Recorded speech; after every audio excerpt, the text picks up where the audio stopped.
que la Generalitat de Catalunya ha de representar en el mateix moment en el Consejo de Política Fiscal Financera una plantada davant d'aquests objectius imposats i de la nova amenaça de noves retallades a les comunitats autònomes.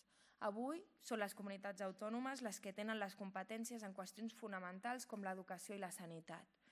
Per tant, cal defensar els serveis públics i s'ha de fer amb el pacte fiscal, però també el Consejo de Política Fiscal i Financera defensant la capacitat d'autonomia de Catalunya. I hi havia el compromís, i per això ho hem reiterat avui, i és fonamental, hi havia el compromís del govern d'anar en aquesta segona cimera amb un document de treball i, per tant, per anar fent els deures i tenir una concreció. Per això creiem que avui, dilluns, a 3 dies encara no tenim cap document, esperem rebre'l en les properes hores si realment hi ha un compromís del govern que aquesta segona cimera sigui per treballar sobre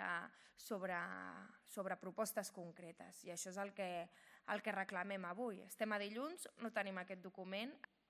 Lamentables aquestes declaracions del senyor Griñán, com a Iniciativa per Catalunya Verds, que és el que em pertoca dir.